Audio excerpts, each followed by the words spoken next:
Hello and welcome to your weekly mortgage minutes. I'm Josh High, broker here at Swift Home Mortgage. Today I wanted to talk about second homes and investment properties. Now you see a lot of clients come in here from out of state or people here that live in state that want to pick up a vacation home or a second home or a place that they can put some family for the meantime. Whatever their reasons are, second homes are very popular and they have been for a long time. Now, something that happened over the past year is that the FHFA, which you've heard me talk about before, has increased the loan level pricing adjustments for second homes and investment properties. So while they're not as attractive in financing costs as they used to be, it's still a great way to diversify and to own additional real estate in addition to your primary. So let's look at some strategies that one can use when purchasing a second home that we make sure all of our clients are aware of when they come in. We don't want to just give them the one option that they may think that they qualify for, like a 10% down PMI regular conventional loan for a second home. Yes, we can do it, and that's the minimum that you can get into, but we want to show you what the differences are when you start adding some more money for bigger down payments and what that does to those LLPAs, your payment, your rate, and your APR. So I've got some hard numbers here to look at.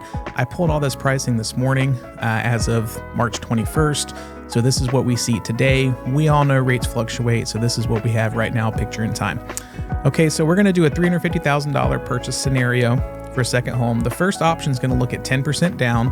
It's going to have some MI baked into it. The rate's going to be 7 1/8, and you're going to see an APR of 7.577.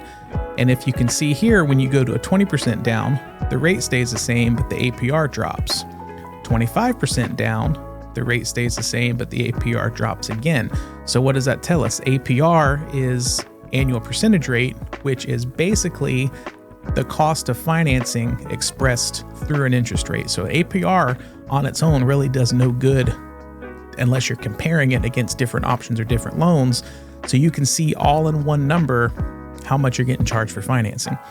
Okay, now on this 10% down product, this 7.125, it's got some substantial points that come along with it. So there's 2 discount points that it takes to get that 7 1/8 rate. And you can see that the closing costs are going to be higher on this 10% down product than they will be on a 20% down. So you can see there's points here, 6,500 compared to 3,743. So basically 2 points versus a point and some change. And then when you get into 25%, you're actually getting a credit, a lender credit for that exact same 7 1/8 rate. So basically what it boils down to is the more that you put in a down payment on a second home, the cheaper your financing can be. We make sure that all of our clients see this and understand it because a lot of people have a lot of money. There's a lot of equity out there. If they've sold a house, they might have a couple $100,000 in the bank and $52,000 cash to close versus 84 or 97 might not be a big decision to that person. So we want to make sure that we tell them the options, and if we can save them some money and set them up for a long-term successful ownership plan, that's what we want to do. So keep that in mind as you move forward. 10% down does come along with PMI. We need to deal with that, whether we buy it out up front or we pay it monthly. It's something that you have to think about when you're buying a second home less than 20% down. 25% is definitely the sweet spot on this. It doesn't get much better above 25% down payments. I fully recognize that's a lot of money to put down, a quarter down on a purchase, especially with high property values. It's a lot of money, but we're here to advise and get our clients in the right direction. So keep that in mind as your people are looking. Make sure that they're getting this advice from their lenders. Make sure that they're exploring all options where they can save the most money possible. Now, second thing, let's look at investment properties. So investments are very popular right now. Lots of people are still looking to spend money. They're still investing in real estate. We all know it's a great vehicle for investment. So what I did here was I laid out a couple of different options. I'm going to look at 2 different conventional loans, and then I'm going to look at a DSCR investor loan. I'll talk about DSCR here in a second. So in your typical conventional, your minimum to get in the game is going to be 15% down, which what does that come along with? It's less than 20%. So we're having an MI policy on there. So keep that in mind. So this 15% down on the 350 purchase, 7.5% interest rate, and we are looking at how many points is that going to be? Let's see. That's 1.5 472 points. So about a 1.5 to get that 7.5% rate. All in cash to close, 67,877. We look at the closing costs in detail. We can see we're paying about 4,300 in points. If we move to a 20% down option for that same rate, 7.5, we are looking at 2,700 in points. So, substantial savings there. And then we're also dropping PMI, so our payment's going to get a little bit lower at that point.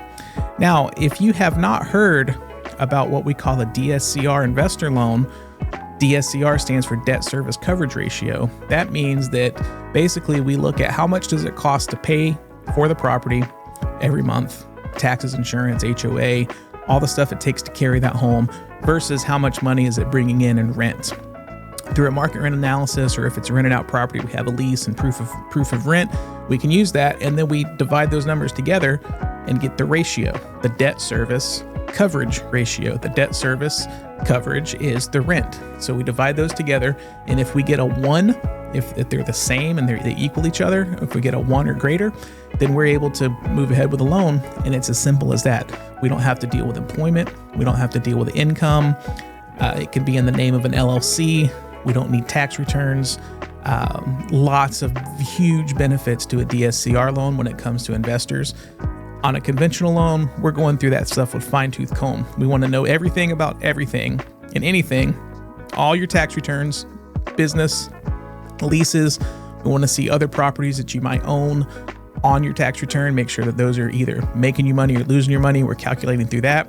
It's a lot of work to do an investment property, especially if it's not your first investment property. If you have multiples, or if you don't have a business that can support income on a tax return because you're writing off too much as a business owner, these DSCR loans are amazing. Now, when you look at the rates, yes, they're a little bit higher. 8.999 is the rate that we're getting today on this, but look at the ease of use and the fewer hoops that you have to jump through to get there. And then by the time you add it all up, you're still looking at 20% down.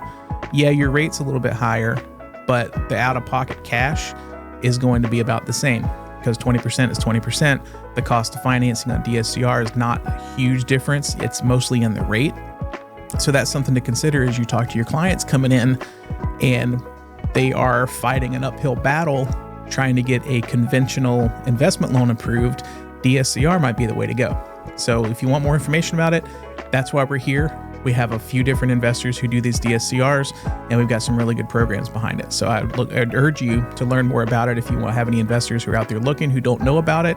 Most of them do, because it's gotten pretty popular here the last year. But, we're here to help. So give us a call if you have anything that we can help with. Hope you're having a great week. You can always reach me in email, Facebook, text, any way you want to reach me, I'm here. Okay? Have a good one. Talk to you soon. Have a good week. Bye-bye.